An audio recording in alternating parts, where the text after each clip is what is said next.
All right, welcome to God and Culture, and today we got Matt. He's also a congregate of mine at Berryville Community Church. He's a paramedic, and I remember for quite some time I kept calling you EMT. And with that said, what is the difference? Like once you corrected me, Yep. I remember I had to It's okay. It's a so I common had to mistake. just change this whole thing. But That's all but right. just for the audience and for myself, what is the difference? So you start out being an EMT. It's BLS, basic life support. So CPR, you could give basic meds like aspirin, stuff like that. Paramedic is a little bit more involved. It's about 2 years of school, and it's advanced life support. So we call it ALS. So we give over 26 life-saving medications. We intubate. Paramedic itself means the arm of a doctor. So we're basically just the extension of a doctor. We work understanding orders, doctor's orders, and there's a certain thing like scope of practice that we're allowed to do. And this all occurs within an ambulance, Yep, right? on scene or in the ambulance. Yeah, it's Okay. pre-hospital, so So, it, so would you say it's like hospital on wheels? Would yeah, that be? literally, yeah, Okay. yeah, Yeah. yeah, Like I said, I have no idea. I yeah, mean, I looked, I have yeah, observed, and so forth. Now, I know you're a man of faith. And yeah. so in our conversation, you brought up the bronze serpent, right, Mm-hmm. wrapped around the pole, right, Yep. and it's on the ambulance, right, and tell me more about what it means for a paramedic, for EMT, Right. in the world of medicine, and yeah, please. Yeah. So in the Bible, Moses, was his people wanted to go back to Israel, I believe it was, and they went the other way, I believe, and they started getting bit by snakes, Yeah, correct. and they were dying in large numbers. So Moses was told by God to pick up a stick with a serpent on it, bronze serpent, and all you had to do was look at it, and you were healed. So that's where the idea came from, very early on in EMS. Okay. Or, Did it have like a biblical principle in the origin of So it? I did some research Yeah, I over the was last few curious. days, and it's a little mixed, but it seems like it did. Yes. Okay. Yep. It definitely did. Oh, that's interesting. That's Yeah. definitely interesting. So as a paramedic, Uh-huh. right, and what you do for a living, I imagine you deal with a lot of like near death Yeah. experiences. And when you go through that and you see it for yourself, because I want to do some comparison, like you see the Mhm. person that there's a possibility we could make sure that you continue to live, right? There's a Most possible of the time. most of the time. Most of the time. Okay, tell me more about that. Why would you say most of the time? Because sometimes when it's your time, it's your time. That's one thing I've learned about this job. There's some people you just can't save no matter what. I mean, you do everything right, everything Okay, falls into the right place, but that person still doesn't make it. okay, And to me, I could just be biased because of my religious views, but yeah, to me, it almost seems like, yeah, divine intervention. When it's your time, it's your time. There's no other reason that yeah. person should have made it. Or, controversially, there's times where somebody shouldn't have made it and they do. You know what I mean? And Oh, okay. that happens. I also imagine it also depends on the injury, Yes. right? Yes. And so just for the audience and myself, because I'm learning here, Mhm. what are the kind of injuries that you would say, wow, it's like very fatal. The odds of you actually making it is very slim. Like, So in EMS, we deal with two different types of things. We deal with trauma and we deal with illness. okay, On the traumatic side of things, which is what you're asking, I would say a lot of times car accidents, stuff like that, where you injure your heart or mm-hmm. your lungs, or probably the worst one is internal bleeding, Okay, because we can't stop that. yeah, We don't okay, carry anything on the truck that stops that. They do have stuff in the hospital. We actually, the last protocol update, we were able to carry it. We're working on getting it, okay, but it basically just, it's a medication you give intravenously and it stops the bleed. It helps stops the bleeding. okay.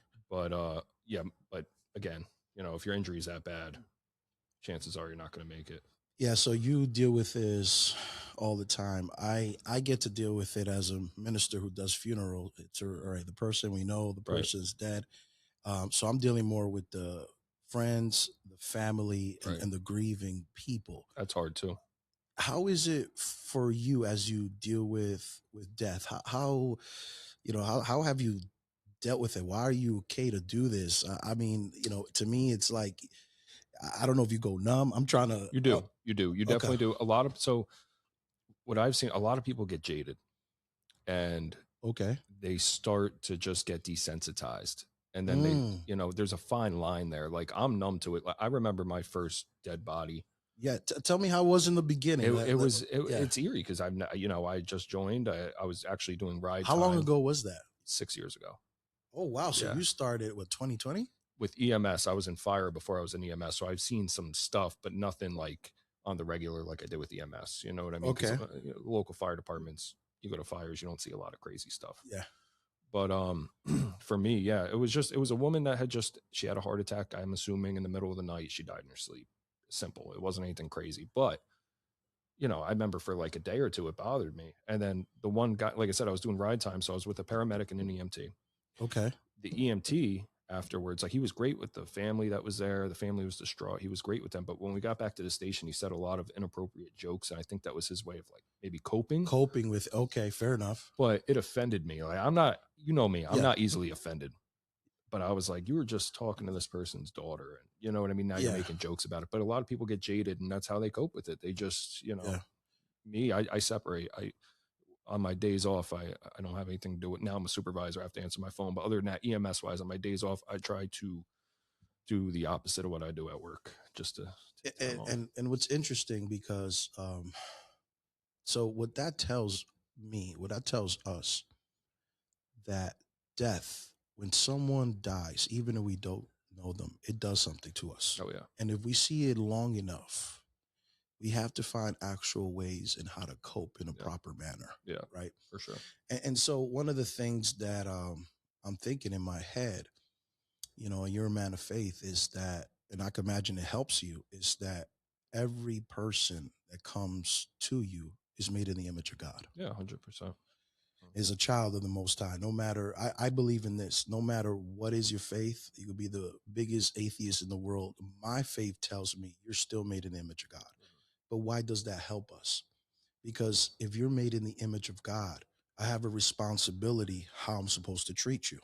I have a responsibility how I'm supposed to feel. And even as a minister, I'll tell you this: if you cannot feel, sometimes, even in my own struggle, my own relationship with God, at times, I said, God, I wish I didn't feel. Yeah. Do you know what I'm trying to say? Oh yeah. And you probably understand that more than I do. I've come to be able to do that. I really have. You have to do it. You have to Yeah. turn it off. Yeah. And there's certain things that you can't turn off, but for the most part. So you learn how to compartmentalize. You Yes. learn how to deal with it, but you still have to feel. So there's a very high suicide rate in EMS. Yeah. Yeah. Wow. It's very high because, and the turnover rate for paramedics and EMTs is 5 years. The medium, amount of years people last is 5 years in EMS, and then they move on to either nursing or something else. What has helped you to continue? Again, just turning it off. You have to be able to turn it off. You can deal with it afterwards. A lot of people where they get jammed up is they don't talk about it afterwards. They don't talk about it with their pastor. They don't talk about it with their friends, their family, because your friends and family and your pastor, you can talk to them till you're blue in the face. They don't understand it because they don't do it. So they often encourage you to talk to your coworkers. That's why EMS is so, and same thing with police. Yeah. I could imagine. Very, very tight knit community because you're with them more than you're with your family. Number one. Number two, they understand what you're going through. You know what I mean? You have to be able to talk about it. If you're not able to talk about it, you're as good as done for. No, I could imagine. I could imagine. And I'll be honest. I'm an emotional dude. But people don't see my tears or see anything, and so I always been a minister to get very personable with people. It's kind of like when you have a relationship with someone, it's their soul and their personality that you start to really get to know and connect with. And so for me, it's like I have to grieve. Yeah. But the difference between you and me is that I am connecting with these people. Yes. And because I'll tell you right now, most of the funerals I've done, I would say if I'm not connected and I didn't know that person, I know the person who asked me to be here and officiate this funeral. Well, here's the hard part with EMS. I agree with you 100% because I'm the same way. If I do that, if I, Yeah. relate to that person Yeah. spiritually or whatever in that moment, it's distracting. I can't do my No, job. I know, because you got to Yeah. focus on trying to keep that person Yeah, well, alive not or only that, stable, right? yeah, not only keeping them alive, but making sure I'm drawing up the right medication, the right amount of medication, because it's easy to get distracted and start making mistakes. So No, you're definitely under more pressure. It definitely is much more harder, yeah, much more if, challenging. if time is permitting, I like to wind down after the call for about 20 minutes. Go Good to for some you. restock and just go through what went right, what went wrong, what could have I done better. Okay. So, No. Fair enough. Fair yeah. enough. So, this whole thing about the breath of life. So, I'm a person. I believe that you know the breath of life is what gives the spark of life to humanity, Mhm. and then He gives you a soul. The soul has to choose to say, "I recognize the breath of life," right? And so, when you perform CPR or rescue breathing, you know, how does that actually work? What are you doing? And I'm trying to see if we could find a way to resonate and connect it with, the breath of life that God has given us as we're made in the image of God. But just tell me in the practical terms, how does that look like CPR and all of that? It's one of the ugliest things you can imagine. It really is. It's not nice. Oh, so in EMS, a lot of time, who's the people that are dying a lot most of the time? It's not like the movies, right? Yeah, We do have the times where we have the young person, unfortunately, or the middle-aged person yeah. that just something happened. Most of the time, we're there with people who are elderly at the end of their life anyway, and doing CPR on them is just traumatic. You know what I And mean? when you say, but tell me, make me Both, understand. both. So like, It's because, all right, when you have to do CPR, the person is not conscious, is not breathing. they're dead. They're Oh legally wow. dead. Okay, Yeah, no, yeah. And I'm yeah, someone, yeah. I have It's no okay. I'm idea. sorry. Yeah, yeah, yeah. No, I have no I'm used to idea. yeah. Yeah, yeah. So yes, when you perform CPR on somebody, they're pulseless and apneic, which means they're not breathing. Oh So wow. they're dead. That's why you're doing CPR. You're pumping their heart for them and you're breathing for them Okay. to try to get them back. Most of the people that we do this on are fragile old people, and you push on the rib cage and it breaks. Ooh. And that happens more times than it doesn't even on a healthy person like you or I. You know what I mean? Okay. So it's traumatic, but the way I look at it is like it's like a candle. God created the fire. We're just trying to buffer it to keep it going. You know what I mean? And again, Okay. we have medication. Literally, we have a medication called sodium bicarbonate that's literally a buffer. So Yeah. it's basically just try to keep them alive, or try to get the pulses back. Once somebody goes past 10 minutes without any kind of like, it's permanent brain damage at that point. So that's why Wow. CPR, early CPR is the most important thing. Let me ask this question because it just hit me right now. Um, because just this conversation we're having, Matt, and hasn't even been that long. You know, and you talked about suicide rates, people who were or people turnover with this. Mhm. So there is actually like no chaplain. Is that offered? It just popped in Yeah. my head. So most places, yes. Um, I work commercial EMS, so it's basically like a corporation. So we don't have a lot of stuff that maybe municipal places have, but it's the same thing with police and hospitals. Hospitals, especially hospitals. If you notice, a lot of these hospitals are named after like Catholic Yeah, Saint places. was. Yeah, saint, whatever, whatever. Yeah, So it was based off of Christianity. yeah, So they have chaplains. EMS, I was looking up yesterday, before yeah. preparing for this, and I found that they do have a lot of chaplains and stuff like that. EMS is arguably also based off of Christianity. It was founded by like basically the military. Okay. Like when we're in active war, a little bit side off topic here, but Hmm. when we're in active war, EMS learns from the combat medics, and when we're at peace, the combat medics learn from Interesting. EMS in the country. Yeah, so we Okay. just go back and forth like that. But the beginning of EMS is it goes off to Good Samaritan. You know what I mean? You Yeah, want to help yeah, people, and yeah. it's Yeah. Do you feel that there is a need, like, and not just paramedics, Mhm. EMTs, maybe even nurses, doctors? These are jobs. Police officers, firefighters. These are jobs. You're so much under pressure, Yeah, man. you're under pressure. Yeah, Do you think there's a need where there should be more spiritual leaders around in these places? What do you think? I'm just curious just about like that. anywhere else. Okay. Yes, 100%. Fair enough. But it seems like the harder you fight to do that, the harder they fight back and try to take it away. You know what I mean? Look at the schools and everything like Yeah, that, and yeah. then and that's when things start going wrong. Yeah, I think, one of the things I've tried to do and people have mentioned to me, and I think maybe it's about having someone to connect you with. Uh, when we did the whole National Day of Prayer right Hmm. here in Ulan, Hmm. right? And you were one of the paramedics. I remember Tara, one of the firefighters Hmm. who she volunteers. And I remember I got touched and God said, I want you to go to one of those police officers. And I think I told you this. Hmm. And I totally forgot about this story, man. I forgot. And then out of nowhere, like I felt God just say, just go up to him and tell him how a police officer saved your life. Hmm. And now that I kind of understand a little bit more, and I told him my story and so forth, and I said, just tell the other police officers. And there's a very popular story about Little Wayne who says a police I officer heard that story. I saved actually his love that life. story. You Yeah. know, and so I know in my case, if that police officer didn't give me that kind of grace, Hmm. right, I don't know if I'll be sitting with you right now. Yeah. And I know that that grace that police officer offered me and didn't show up 3 times, that it was the turning point for me to take God serious. Yeah.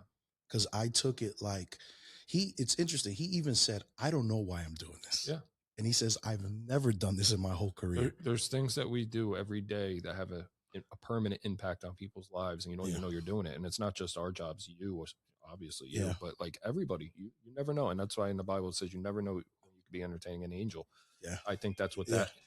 I think that's why that's there. And I also think that maybe part of the conversation was starting here, even with this podcast today, is that I've been trying to, there's a longing in me, Matt, Mhm.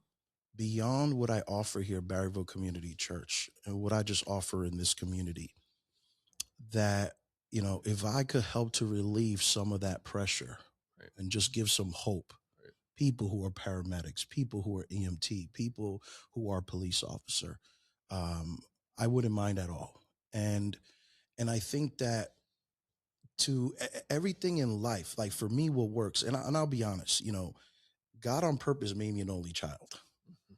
God on purpose allowed me to live in Newark, New Jersey. Like my parents only spoke Spanish. Right. So I've learned to, if it's just me and God, I've learned how to move forward no matter what. If you've gotten to know me, it seems like you look at me, you're like, this dude look like he has it together all Yeah. the time, right? Yeah, for sure. Yeah. But the reality is that my moments of greatest weakness, no one sees it, only it's me and God. But that's where I get to what? Decompress Right. everything, my friend. I mean, I get it out of me. And then I come out of there as a new man. And so what I'm trying to say is that the gift of that is that I don't mind offering whatever hope and strength that God gives me because I want to pour it out to other people, Right. especially people like you, especially people who are firefighters, especially police officers. So I just got stopped, right? So all these seeds are over there at Liberty, right? And they're stopping because the traffic is bad. The guy got to go pick up my wife right Yeah. towards Bosie's, Oh yeah. and there was a moment a police officer and I assume it was a guy. You make that mistake, right? Sometimes. So I stopped here and I'm like, you want? Can I just go over there? Because I'm saying to her, I'm causing a lot of traffic. And I was like, oh, I'm sorry, ma'am. Can I just go over there, right? And you could see the stress in her face. Yeah. And I show her and mind you, the reason I was driving fast is because my son just fell off his bike. Right. And so I'm kind of like a dad. I'm like, yo, I got to get to my son, and I gave her my license. And then I was like, officer, why did you stop me? So you going like a little too quick over here. And then she just looked at it and looked at the traffic. She's like, just slow down. Bye, bye. But I saw that stress. Like people don't get it. Yeah. Like all those moments in life that death does something horrible to people if you're around it. I am a firm believer. The anxiety that you are a police officer, and I have a friend who works for Port Jervis, right? Our daughters are in the same travel, and I asked him the question: were you at first nervous when you started this? And it's like, yeah, man, you don't know what's going to happen. But he said this is interesting. He learned this intuition now. this discernment about people's, the vibe and the way they look at you, or the feeling that he's better. But he said, he goes, you're nervous. You're nervous, and God forbid you pull it out, you do something stupid, or Yeah, you do it because you want to go home to your family. there's no going back once you do it. But the anxiety, these are moments of high pressure and anxiety. And if these men and women don't have someone or a place where they could properly say, someone is giving me hope, someone is actually giving me peace, Hmm. someone is giving, and I truly believe that's where chaplains, pastors, our gift to society, if we could alleviate something from them, they could do their jobs even better. Yeah, it's interesting you bring that up because I notice, at least at my job, again, we don't have a chaplain. A lot of those people, that's the one thing they lack is Yeah. faith. There's a couple of them there, a couple Jehovah's Witnesses, Yeah. but other than that, most of them just they So need when you they say do they need something. so when you say commercial, I guess, and like I speak as someone who has Hmm. no idea. So So commercial, private, privately owned, or the private, yeah, city. no, it's Go ahead. it's privately owned. It's not municipal. So again, a little side note here: fire and police are essential services. Nurses are essential. EMS in New York State is not considered an essential service. We had temporary essential status during COVID, and then they took it away. Okay. So we lack the funding from the state and the Okay. local municipalities that police and fire get. Okay. Even volunteer firefighters, they get it Mm-hmm. because they're essential. All right. So we're forced to have what's called commercial EMS. It's a mess, Mm-hmm. honestly. Uh, we do 911s. A lot of places were contracted to do 911, so it's only 911s. Sullivan County, my job, my company's not contracted, so we're available for 911s if they come out, but we also do a lot of transports. That's where the bread and butter is, out of the hospital. So if somebody gets admitted to the hospital and they need a ride to a better hospital with higher level of care, we take them there. Oh, okay. So that makes us not available for 911 sometimes. So that's why it's important to have all these local agencies, the volunteers and stuff like that, Okay. step up. But they're only EMTs; they don't have paramedics. Oh, I Yeah. see. And so, do you think that? And I apologize if I'm taking our time on That's this, okay. I because don't. I think there's something here that is Yes. could produce something well. You see, I don't know if it's an issue of finances for a chaplain, or I don't know if there is a willingness for it, Right. you know. And so I'm a kind of person that, to me, it's like it's under my umbrella of what I do anyway, Yeah. and I do get paid for it, but after this podcast, we'll continue to talk. But if any opportunities come up, I just feel it in my heart. I wouldn't mind serving, helping, just some way, somehow, because I'll look into it and I'll see what's available for the county because it yeah, would be something that would probably go through the county as okay, opposed, you know what I mean? Like, yeah, and that would help more people than just my in particular company anyway. no, no, Yeah. definitely, because I think that there's a need there, and sometimes because of politics, which I really, Hmm. hate it. And look, I give kudos where I need to give kudos, sometimes because of your lifestyle or who you are or what you believe, right? Um, the supervisor in this area was there, and I respect that. And I think we need to come to a place where I'm thinking about, where people say, "Oh, that's MAGA or right wing or whatever." That they like, if you, support or minister to police, to me, they're still made in the image of God, Yes. just like anyone else, just like an immigrant to me, just like a Spanish person, a black person, or whoever you are, even gay, you're still Yeah. made in the Well, image of God. And so, but I think we have to come to a place, Matt, mhm. where we have to understand that, and that's important. And how does your faith, help you to do what you do? So obviously knowing what happens after you die helps. You got to have faith. I mean, I don't know how the people Yeah, that don't have faith do it because what do you yeah. have to look forward to? And then what do you think these people are going? You know what I mean? So, Yeah. I had a friend who told me the same thing. Like, I have a friend, right? You know him, I'll give him a shout out, Pete from Sand Beach. uh huh. He says the same thing to me. He goes, Charles, I don't know how people live life without faith. Yeah.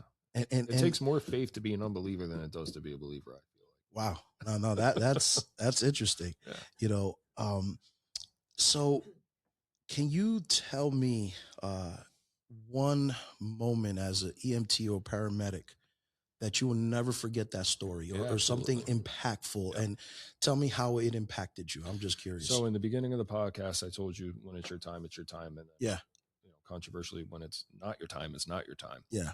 One call in particular, this was my first save out of paramedic school. Okay. I was working in Middletown, the city of Middletown. We got called to Chester, which is depending on traffic, 10, 15-minute drive. And there was a gentleman, 44 years old, All right. that was, he was healthy. He worked out all the time. He was actually cycling Okay. through one of the schools over there. And he had some chest pain. So he called his wife and said, "Hey, I have really bad chest pain. Can you call 911 for me?" Call 911. The police got there. We got there about 10, 15 minutes later, and the guy was laying down. When somebody's having a heart attack, Hmm. it's pretty apparent, and most of the time, I would say, before you even put them on EKG, they'll have clammy, diaphoretic skin. It's just sweat dripping off them. They're pale. They just don't look good. Okay. You're kind of gray. I heard, do you feel pain on your shoulders? I heard. So yeah, a lot of times you'll have chest pain, left-sided chest pain with, Okay. and this guy had all of it, by the way. So he All had right. chest pain, he had right or left arm pain, Okay. nausea. A lot of times you have jaw pain. Women are a little different, but that's a side note. We'll talk about Jeff right now. His Okay. name was Jeff. We'll call him Jeff. All right, Jeff.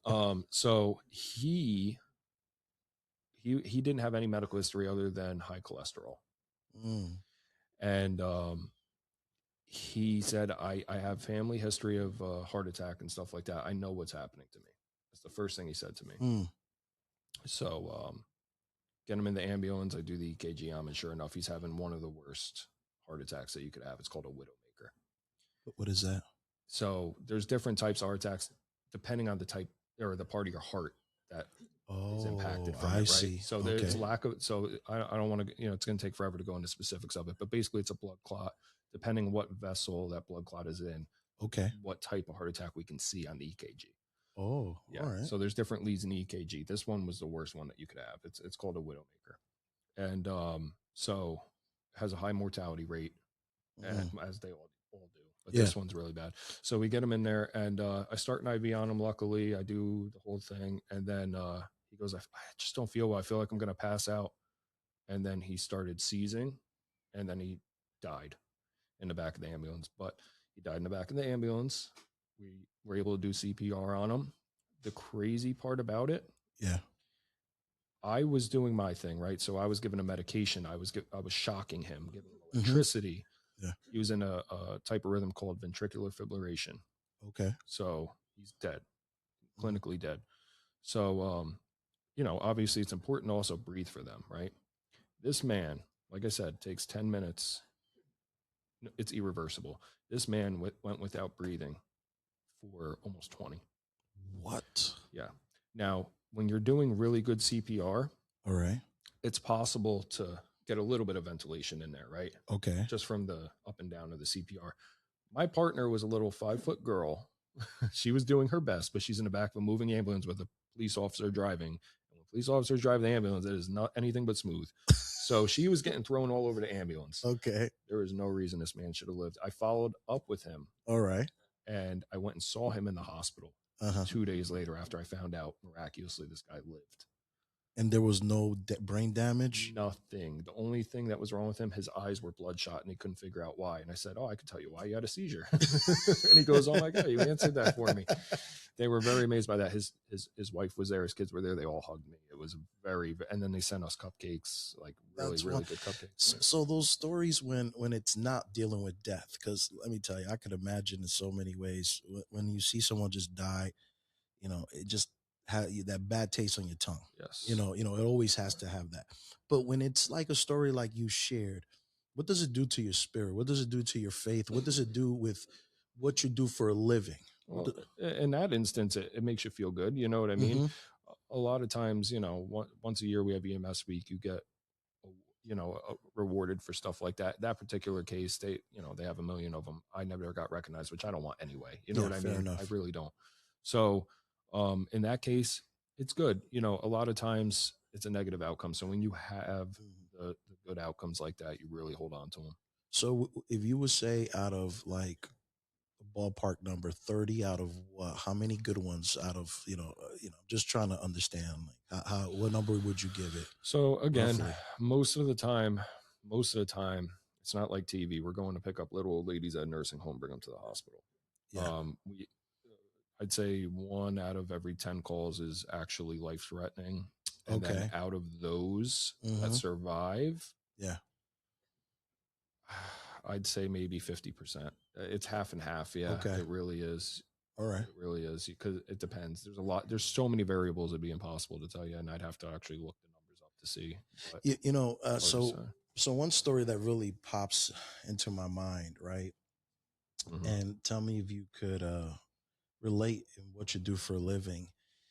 You know, so when Lazarus died and he's in that tomb for 4 days, Hmm. right? I find it interesting that he says to the disciples, he goes, because they say, "Oh, come," because while he's still alive, you could, make sure, whatever sickness or whatever, you could heal him because they're limiting Jesus. They don't know that. Well, guess what? He could be dead a whole bunch of days, and I could resuscitate him and actually bring him back to life. Right. So they're already limiting his power. And he goes, "Oh, he's just sleeping," Hmm. and he takes his sweet time. And Mary and Martha just start like pretty much they're crying, they're questioning it, right? And the shortest scripture in the Bible is Jesus wept. Hmm. And what I find that very interesting, Matt, he knew he was going to bring him back to life, Hmm. but he still recognized that human emotion of what it felt for like 4 days losing your brother. Yeah. And so, you know, I like everyone's different. I guess do they tell you in preparation for paramedic or EMT, you got to just keep your emotions out of it? Is that what they? How do they prepare you to deal with this? What do they say to you? Because I'm just very curious. They, like I said before, they really stress on getting help afterwards, talking afterwards. I Okay. think that's where the main focus is. They really want you to decompress afterwards.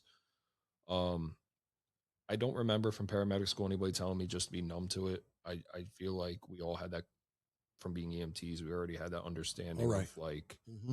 you do what you got to do, and then we'll worry about it Is, afterwards. is it different? Have you seen a difference between women who are EMTs and paramedics and how they handle it compared to men? Like, I'm Yeah. curious So about that. again, I'm a supervisor where I work, so I get to see you know everybody. Part of my job is doing field evaluation, so I'll go out into the field and I'll see what everybody's doing, and I notice a lot of the men have, and you'll appreciate this. They have very different skills than the women do as far as emotions go, right? Okay. So clinically, they're both great. You know what I mean? Yeah, You're, yeah, you're yeah. taught what to do. You do Yeah, I what you can do. imagine. You know what I Yeah. mean? I know several. One of my favorite medics ever was one of my teachers. She's a female, and she was a phenomenal teacher and Okay. phenomenal paramedic. But females are a lot more nurturing when it comes to like dealing with patients. So if you have two EMTs on a truck, Yeah. basically you take turns, right? Yeah. Because you're both EMTs. It's a little different when you have EMT and a paramedic. Because if it's ALS, paramedic goes. If it's BLS, the EMT goes. Okay. But if you have a man and a woman on a truck and you have a little kid transport and they're Yeah. both EMTs, you know what I mean? Even if you're on a paramedic truck, sometimes it's better if the female goes with the kid. You know what I mean? And just Yeah. I it's see what you're just saying. you build a rapport with your patient, and a Yeah. lot of times the females have noticeably different skills. Is there more men in this field There or more? definitely used to be. Oh, so it's balancing out. It's definitely balancing out now. Yeah, for sure. You know. It used to be a male dominated field. There was no women in it. Okay. Yeah, and now I'd say, I mean, I still think there's more men in it, but it's close. Okay. It's I, close. I heard someone say this. It was very interesting about how men and women are different. That women, for the most part, value relationship, and men really want to more like build, problem solve, and Hmm. so forth. And the guy was like, "That's why you see a lot of women as nurses, even though there's more men because you deal with relationship, we deal with people. Men get caught up more in ideas and Mhm. problem solving and so forth. So I just thought I needed to ask because I wanted to see Yeah. if there's a different approach. So it's funny you say that too, because Yeah. what I've noticed, I'm seeing a lot more men in the nursing field Yeah, actually. yeah. Well, that's So okay. healthcare in general, well, EMS is very new. It started in the 70s. Oh yeah, that's not too long then. Not at all. Wow, with 50 So years maybe. right. Wow. So Do yeah, you know the origin story of what caused it was because of the military it, so it was EMS in general was based off of the military, but the first actual EMS hmm was a couple black guys in Ohio or Pittsburgh. I think it was Pittsburgh. And Okay. they I don't I'd have to look up the story. I can't remember the story. I hate to admit it, but I can't remember it. But they were the first ones. They were just like, somebody was hurt, they would pick them up, run them to the hospital in their own car. So that I said this to you. So the essential aspect of EMTs and paramedics is the whole hospital on wheels. Yeah, it's It's pre-hospital. like Yeah, we're dealing with you in right, the transition and getting you right, to the hospital. right. And I imagine has them and I imagine it's true since that has been around and been available and you put that in our communities, Mhm. the mortality rate, has to have gotten better. Yeah, I mean, before that, it was a doctor that was making house calls. You know what I mean? Yeah, So yeah. yeah, for sure. I mean, and especially now, again, it's not too much time, but 50 years later, we have a lot of Mhm. innovative technology coming out now. Like we don't have it, but there's ambulances out there that have MRI machines. So That's if crazy. you have somebody that's having a stroke, Wow. That time that that they is we insane. like to say time is brain, right? So it is. You have a couple-hour window to get that person the meds that they need. He said, Yeah, one more time, say it again. time is brain. Time is Yeah, brain. yeah, Yeah, because you're always saying time is money. So yeah. Time time, time is brain. time is brain. It is. That is very, very interesting. And so you said you're a supervisor I now. am. Yep. And so you started so tell me where you started off and how you got to become supervisor. How's that journey been for you? It happened very quickly. There's a reason for the way everything happens. I can't tell you why it happened this way, but Yeah. I remember before I got an EMS, and I got an EMS right in the beginning of COVID. Yeah, I was gonna. So, how was that? Like dealing with it during COVID? Was it more? I imagine so many ways. How was it more challenging than It, without COVID? well, it was easier for me because I didn't know what it was like before. Right. So all these Okay. guys, Okay. I was hearing horror stories about how the good old days and all this stuff. I didn't know it. You know So, what I mean? so because you didn't have experience Yeah. without it and you Yeah. started with it, Yeah. you actually took it better than the other people. Wow, what a blessing in I disguise. know. I know. In a weird way, right? And it was challenging because Yeah. once I graduated EMT school, I was still in the trenches where Yeah. you had to wear a Tyvek suit to go anywhere, Wow. and they were actually at the time, which is just blows my mind, they were encouraging people not to go to the hospital because the hospitals were so overrun, and Yes. most people were okay. You felt sick, you had like flu-like Yeah, yeah, yeah. symptoms. Most people were okay, but they were still scared, so they were calling the ambulance and going to the hospital and overrunning the hospitals like crazy. Do you think there was more issue of fear than the Oh yeah, actual oh yeah, COVID itself? oh 100%. I mean, don't get me wrong, the ICUs were filled up. There was very sick people. I'm not going to sit here and say there wasn't sick people. Okay. There was people on ventilators that weren't coming off, but but but I also think like fear. yeah, It's true. Like if you start thinking you're sick or something's wrong with you, and you go down that rabbit hole, yeah, you could make yourself oh actually yeah. sick in Oh, so many ways. Google's the worst thing in the world when it comes to that. If you have a headache, you Google your Yeah, symptoms, yeah. you're dead People in an hour. don't know. People say that. People Yeah, say that yeah, that the worst thing you could do is keep asking, and yes, then you could assume. Yeah, I actually know people who I don't know what's the sickness called psychologically. I'm not a doctor. I don't uh, pretend to be one, but people who think like something's always wrong with them. hypochondriac. Yeah, Yeah, yeah, yeah, yeah. It's like something's yeah. always wrong with you. Yeah, I You know a know. few of them, and I've been one myself. I hate to admit it, No, but no. yeah, I mean, especially if you don't have the medical knowledge, Yeah, you don't know, and it's better to be safe than sorry, yeah, right? So and if you feel yeah, like you know yourself better than everybody, if you feel like something is wrong, go get checked out. Now, there's a difference between going to get checked out and going to the hospital. There's a lot of people. A Mm, lot of people go to the hospital okay. for non-emergent issues, and that's where we have problems, right? So, as a provider, as a healthcare provider, Okay. I'm an EMS. I'm not allowed. My job is that we encourage everybody to go to the hospital. If you call 911 and we go there, and then you decide you don't want to go, we always encourage you to go because we don't know. We can't see everything, right? We can Fair only do enough. so much. At the end of the day, we're not a hospital. We don't have all the diagnostic equipment. We don't run blood work, you know. So um, but there's a lot of things like if you have the flu, Hmm. you can go to urgent care. You know what I mean? You don't have to go to the hospital. They're not going to do anything for you. You're going to be waiting for 10 hours. Yeah, yeah. It's kind of like, well, let's use this example. It's kind of like I told you, like my son fell off his bike. It was Hmm. like a final destination. Hmm. So the wire, and you can't see Lee, but he's here watching. So I don't want to even point. So my son, the wire to his cell phone to listen to his music got caught in the back tire, and he's going down the hill, and he just boom, right. So I was messing around. I was kind of like, you remind me of it was that character, not the Joker. You got not Scarface. What was the other guy? His half face, like all bloody. Oh, I I know who don't know you're why talking I about. can't. Two Face. There we go. Yeah. Two Face. Harvey Two Face or Yeah, whatever Harvey. his name is. So, but as a father, and I don't know nothing about medicine or anything, but I looked at him. I was all right. I asked him a couple questions. I was like, all right, we need to go to urgent care, Yeah.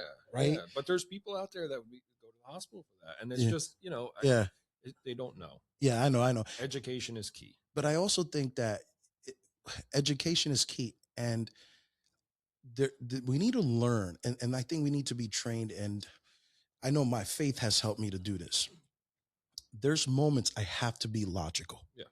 I have to be Yeah. reasonable. Yeah. I got to think things through, and I got to put my emotions, especially if I start feeling anger, sadness, or whatever it is. I got to say, Charles, you got to put that to the side Yeah. right now Yeah. because you got to focus, Yeah. and I bet you your line of work has taught you how to do that, Oh, yeah. where you just say, look, I got no time to feel anything Yeah. because I got to focus on what I have to do to give nothing but the best for this individual right now. Right. I mean, and that goes for people that are really sick and people that aren't really sick, right? So Yeah. there's also you have to have compassion too. Yeah, man. So there's also people out there that are just lonely. So they go to the Yeah. hospital because they're old, they don't have anybody, their husband Yeah. died, they're lonely, or they just don't have the support system to where they don't know what they need. They don't have a home health care aid and they probably should, right? Yeah. So we have what's called my job. We don't have it around here, but we have it in Putnam County. It's called community paramedicine. Okay. And that's where it's basically like a paramedic arm of doctor will make home visits. We'll go and they're able to write scripts out if they need to with Yeah. certain medication, nothing crazy, but certain medication. Again, standing order from the doctor. We're allowed to fill their scripts for them, Okay. write them scripts out. We check on them, see how they're doing, and it makes them feel like somebody's there for them. You know what I mean? So, and that's cut a lot of people in that county from going to the hospital for unnecessary reasons because we have people that call Wow. 911. Not kidding you. 5 or 6 times a day, the same person. They'll go to the hospital, get discharged a couple hours later, call and go back because they're hungry or something. Wow. Yeah. And it's, I think, the human contact. Yes. It's just that, Yes. it's funny where, I could be by myself and I go through my stuff. I go to God, I pray, read my Bible, whatever. But it's interesting. Like when I see people, it makes me feel good. Yes. I have to admit that. Yes. It's like I saw you, Lee. We had a conversation that made me feel good. Yeah. Right now, we're having this podcast. It's making me feel good. Let me tell you what one of my favorite things to do is, Yeah. and you're going to laugh at this. I haven't been able to do it much since I've been a paramedic because Okay. we don't do this as much. But All when I right. was an EMT, like I said, we take people from either nursing homes to the hospital, or if All they're right. getting discharged, we'll take them back to the nursing home. Okay. Dementia patients. Okay. Okay. Can't remember anything recent or anything like that. Their All right. memory's terrible, repeating themselves. It's really sad, right? Yeah. One of my favorite things to do with these people Uh-huh. is to ask them what they used to do for a living or what they were like when they were younger. They are like a whip. Wow. They snap out of it for about 5 minutes and they remember everything. And how did you just figure that out? Because you just asked it one day, and some people, you just get that you get that feeling with some people just to talk to them more.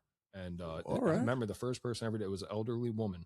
All right. And I was just curious what she was like when she was younger because she was, she had dementia, but she was spry. You know what I mean? but but I think there's something powerful there because something is going on in Yeah, here that you're bringing them back to those memories, and you might actually helping them to actually. It sounds like they snap out of that yeah. dementia just for that moment. Yeah, and a lot of them, I'm telling you, I've done this with people that the only thing that we're repeating, like they'll just say things that don't make any sense, like backpack, backpack, backpack. Just Yeah, there's a backpack over there, so I'm using that as an example. Backpack, backpack, and they'll just yeah, repeat it, yeah, and I'll yeah. be like, "Hey, what'd you used to do for a living?" And they just boom, full Wow, sentences, and like they're reminiscing. I feel like they need it. You know what I mean? So interesting. it is interesting. I haven't been able to do it in a while, but I used to love Right. doing that to people. Yeah, Matt, just thank you for taking the time to do yeah, this, man. I learned so yeah. much, and that's what I love about doing God and culture is that I bring people that, like I said, well, my daughter told me, I'm like, I'm just a one trick pony. And one day, Dad, you're pretty good with technology. You're a two trick pony. But besides that, I'm learning from others, and it's such a blessing. But before we go, is it okay if I give you a blessing and pray? Absolutely. All right, let's pray. Oh, Lord Jesus Christ, I thank you for Matt. I thank you for what he offers the surrounding community.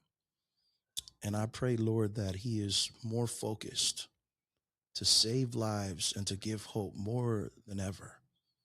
I ask God that he feels something supernatural, something different after this prayer, and that Christ be in him and through him as a supervisor, as a man of God, and as a paramedic, and as a father, and as just a man in general. And I ask, Lord, that you could start to open doors for police officers, EMTs, paramedics, Lord, firefighters, all these people under so much pressure that more ministers, chaplains, and people of that nature could give them hope so they could do their job even better because they all just want to have great mental health and they just want to go back to their homes and they want peace. They need that peace that you could give, Lord. Thank you, God, for this time. Thank you for Lee being here as well and doing what he does. In the name of the Father and of the Son and the Holy Spirit, we pray. Amen. Amen. Thank you. Thank you, my brother. Absolutely. No Thank you for having me. problem.